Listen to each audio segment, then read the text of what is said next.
Northwestern Cambodia was once the heart of the ancient Khmer Empire. Today, this region is known for its natural beauty and cultural sites, but for many of the people who live here, poverty is its defining feature.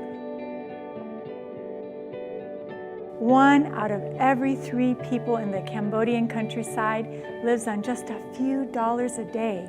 And nowhere is the grip of poverty more evident than here in the Oder Mianche province, where ASAP Ministries serves marginalized and at-risk children living along the Thailand border.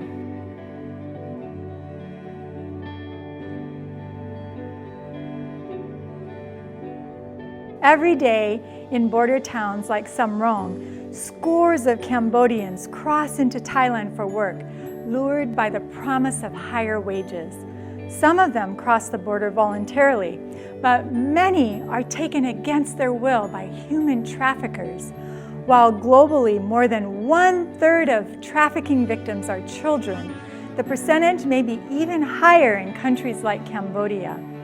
But in the midst of this desperate situation, ASAP Ministries has partnered with local Seventh-day Adventist missions to combat poverty and child trafficking through a network of schools serving poor and vulnerable children across Cambodia and other parts of Southeast Asia too.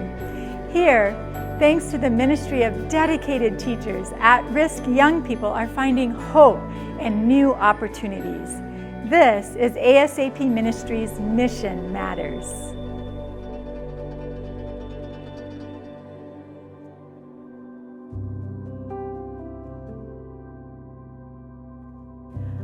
Bunthim loves teaching 2nd grade at the Samrong Adventist School near the capital city of Oder Mianche province. Born in poverty and raised a Buddhist, he understands better than most the struggles and temptations that poverty brings to his students and their families.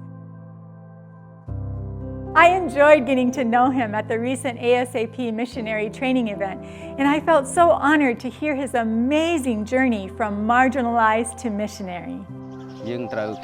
I come from a family of rice farmers. When I was a boy, we were so poor that we could only afford to eat 2 small meals a day. I remember being hungry all the time.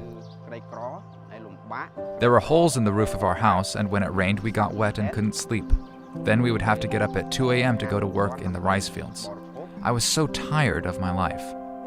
Circumstances went from bad to worse for the family when Bunthim's older sister passed away. The tragedy brought big changes, especially for Bunthim. In Cambodia, many follow the Buddhist custom that when a family member dies, another family member serves as a monk for a period of time. Bunthim was chosen to mediate for his loved one and to show her gratitude and respect. When my sister died, I became a monk. This was supposed to last for only a couple of days, but when the appointed time ended, I did not go home. My family called me to return to work in the rice fields, but I refused. I thought the life of a monk was easier than my former life, and for the first time I had the chance to go to school. For 3 years, Bunthim's family continued pleading with him to come home, but he would not listen. Finally, they cut off all contact with him. Bunthim stayed at the temple until he finished the 12th grade, but his heart was never at peace. He knew something was missing. I became friends with an elderly nun at the temple. She had a beautiful granddaughter who came to visit her sometimes. The girl's name was Rosa, and I enjoyed talking with her. I didn't know it then, but her family was Seventh-day Adventist. She was a volunteer missionary and would go from village to village on her bicycle, sharing the gospel. Over time, Bunthim and Rosa became better acquainted. They fell in love and got married.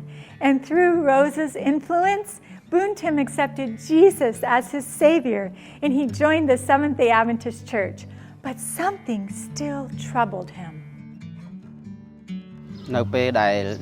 For many years after I became a Christian, I would have dreams about my time serving as a monk. I told my pastor about it because I feared that maybe it meant God was not with me. Maybe I wasn't a true Christian. The pastor told me not to worry, but the dreams continued. One night I dreamed that I was chanting a mantra, and I woke up so upset that I yelled out loud. My wife comforted me and told me, "Don't worry, you are a believer in God. You are not a Buddhist monk anymore. It's only a dream." We prayed together, and from that day on, the dream stopped. Instead, I dreamed of a beautiful river and flowering plants in a place that looked like heaven. Have you ever struggled with bad dreams? I want to encourage you to pray for dreams of heaven. I can't wait to go there. How about you? That moment was a turning point for Bunthim, and his faith grew steadily. Eventually, he became an ASAP church planter. Though supporting his wife and 3 children on his modest missionary stipend was often challenging, Bunthim was always thinking of those less fortunate than himself, and he had a special place in his heart for poor, at-risk children. While I was a church planter, every year we would work with the village chief and the school principal to identify orphans and at-risk children in our community who needed help. Then we would raise funds through our church members and social media networks to help them and give them a chance at a better life. After 4 years of church planting, Bunthim and his family moved to accept a teaching position at the Samrong Adventist School. That's located near Cambodia's northern border with Thailand, and the school serves over 100 students where families cannot afford to provide for their education. Some of the children come from poor farming families, just like Bunthim's. Others live with their elderly grandparents or other relatives while parents seek work in Thailand. For some of these impoverished families, the temptation is strong to send their children to work or even sell them to pay off debts. And most of them have never heard of Jesus. But Bunthim's background gives him a unique understanding of their struggles. That's why he tirelessly advocates for his students and watches for opportunities to introduce them to the life-changing truths of the gospel. Church planting and teaching brings me such joy because they both have the same purpose of winning souls for Jesus. Today I realize that the hardships I faced as a boy and even my time as a monk were not in vain, because they helped me to relate to my students and know how to reach them. Many of their families tell them just to go to school to study and not to believe in what we're teaching them about God. But even at this young age, I can see that many of the children are opening their hearts to the gospel. They love Jesus and they can't help but believe. At ASAP Ministries, it is our mission to empower local missionaries to restore and disciple the marginalized with the holistic gospel. These Spirit-led missionaries understand the language, the culture, and the daily struggles of those they serve. And like Bunthim, they know firsthand what it means to be marginalized, to lack basic needs, to be vulnerable to exploitation, to be physically and spiritually hungry. Yet, they also know the power of the gospel. It has changed them from marginalized to missionary, and they want others to experience it too. In ASAP schools across Southeast Asia, miraculous transformations are taking place on a daily basis as vulnerable children and their families discover the blessings of Christian education. Through the ministry of teachers like Bunthim, they are learning to recognize and avoid at-risk behaviors. They are finding opportunities for a brighter future and meeting Jesus, who loves them and died for them. This year, the number of students attending ASAP schools in Southeast Asia has swelled to nearly 7,500.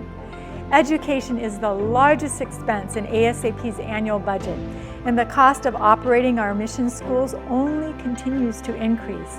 But so too does the opportunities to reach marginalized children and their families with the good news of the gospel.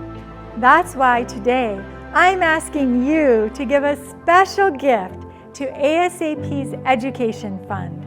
Your gift will not only help protect vulnerable children and give them a chance to learn, it may also save them for eternity and transform them into missionaries like At Bunthim. Will you join us in rescuing children from the enemy's grasp and leading them to their Savior? Because Jesus is coming soon. Now more than ever, mission